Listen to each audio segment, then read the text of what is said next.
Women have no feelings. Woman has a great many methods to manipulate a man, but to list them all here is impossible. Suffice it to look more closely at two relatively harmless methods: a man's good manners and the suppression of his emotions. Any man who wishes to be a success with women, and is there one who doesn't, must acquire a variety of qualifications.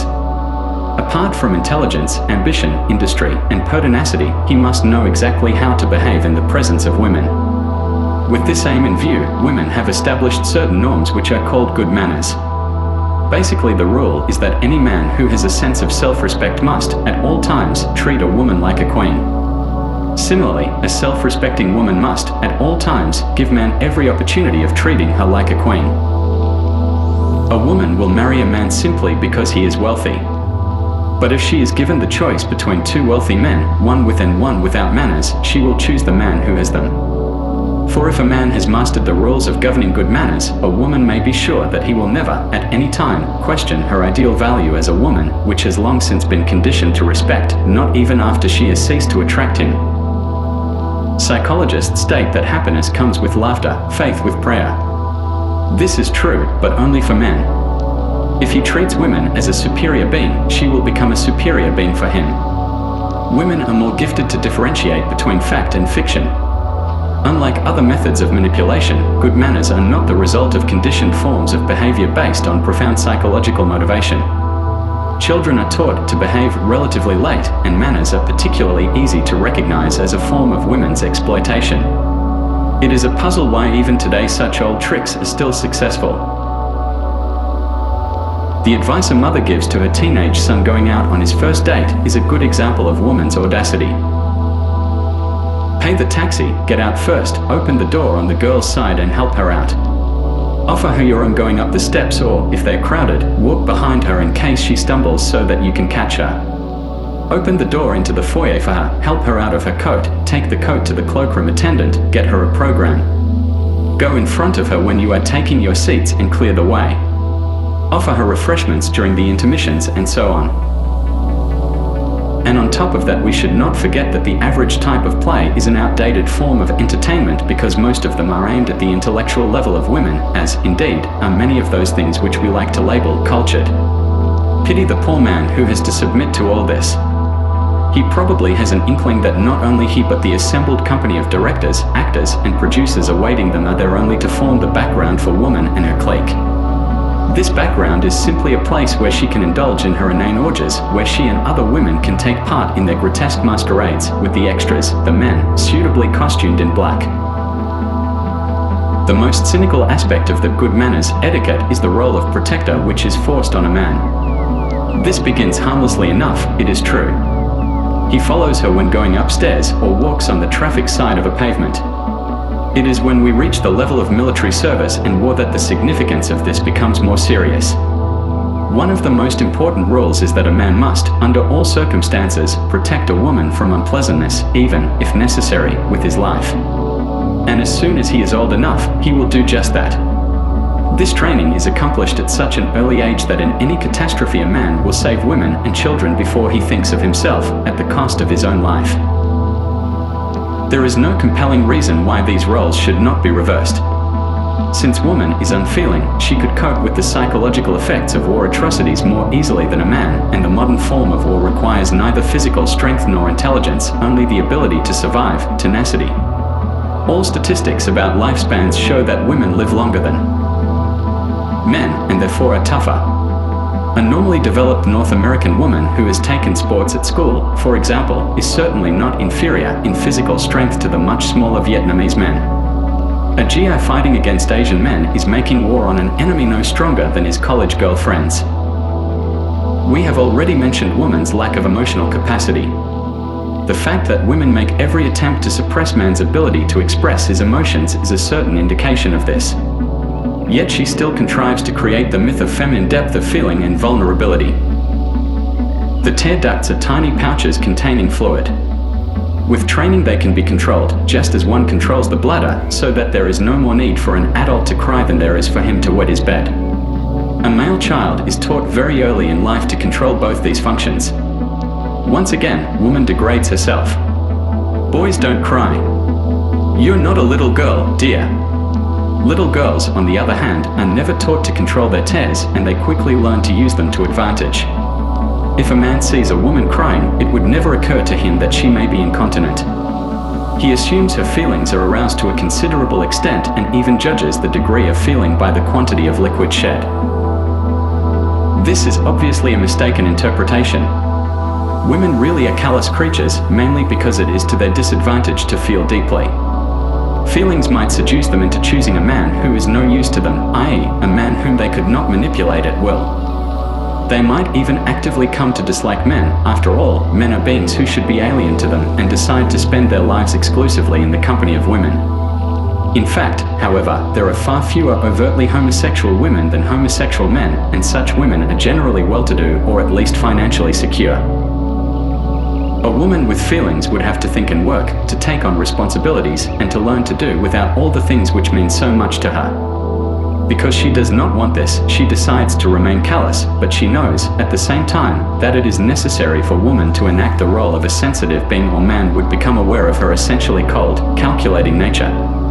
Still, as her emotions are always faked and never felt, she can keep a clear head. You can take advantage of someone's feelings only if you are not involved yourself. Therefore, she turns her partner's emotions to her own profit, only taking care to make sure he believes she feels as deeply as he himself, perhaps even more deeply. She must make him believe she, as a woman, is much less stable, much more irrational, much more emotional. Only thus may her deception remain undetected. But manipulation has, in any case, already taken care of that.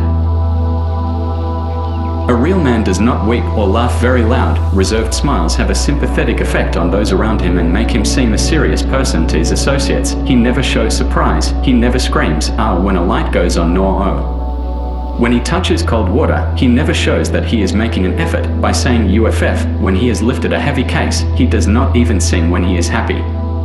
Therefore, if a man notices all these emotional reactions in a woman, it never occurs to him that he has been conditioned by a woman not to express his own similar feelings. As a result, he assumes she is much more sensitive than he is, for otherwise she would not dare to exhibit her feelings in such an uncontrolled manner. A man who would cry only if a real catastrophe occurred, perhaps the death of his wife, must assume that when his wife breaks into floods of tears because of cancelled holiday plans, for example, her emotions are equally strong, but for a lesser cause. He even thinks himself loutish and callous because he cannot share her grief. What an advantage a man would have if only he realized the cold, clear thoughts running through a woman's head while her eyes are brimming with tears. Sex as a reward. Every method of manipulation is based on the carrot and stick principle, whose applicability depends to a large extent on the ratio of physical strength possessed by trainer and trainee. When dealing with the young, the carrot is favored as a means of control. It has the advantage of maintaining children's trust in adults so that even at a later date they will bring their problems to their parents, and so the process of manipulation is continued. This is much more effective than to start with the stick. If a captive dolphin has learned to do a trick well, its trainer throws it a fish. Because the dolphin wants to eat, it will do whatever is asked of it. Man, however, since he earns money, is quite capable of providing his own food. It would be impossible to bribe him in this way. He would, in fact, be above bribery altogether were it not for one basic male need which has to be satisfied, the need for physical contact with a woman's body.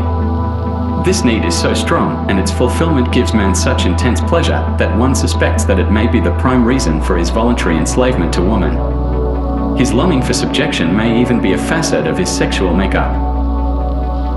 The basis of any economy is a system of barter. Therefore, someone demanding a service must be able to offer something of equal value in exchange for it.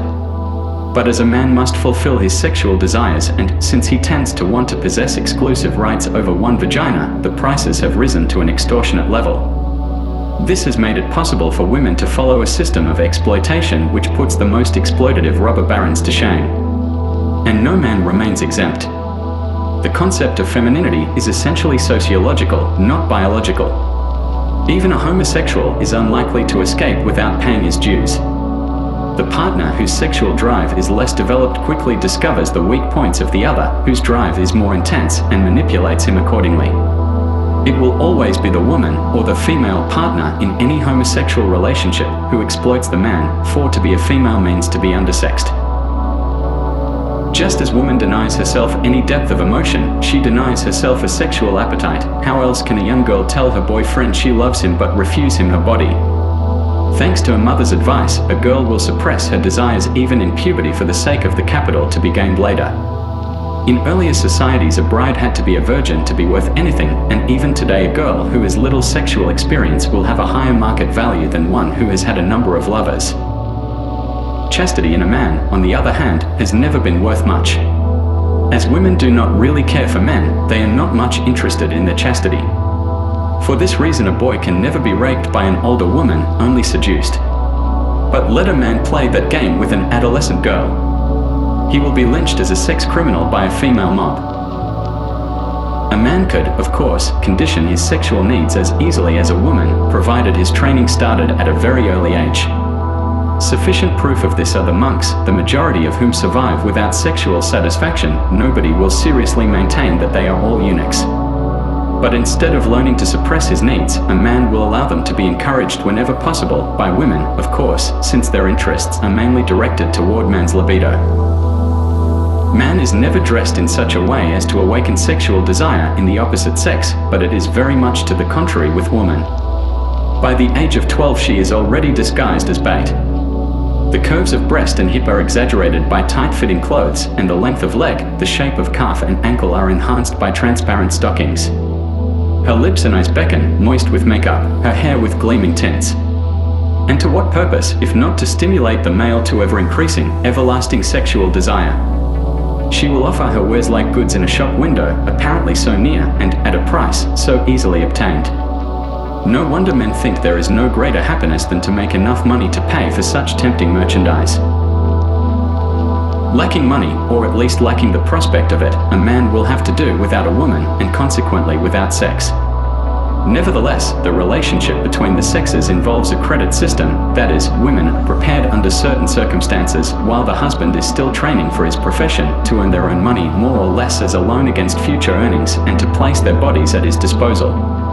In this case, the interest rates are proportionally high. The profession for which the man is preparing during this time must promise an income lucrative enough to make the woman's investment worthwhile.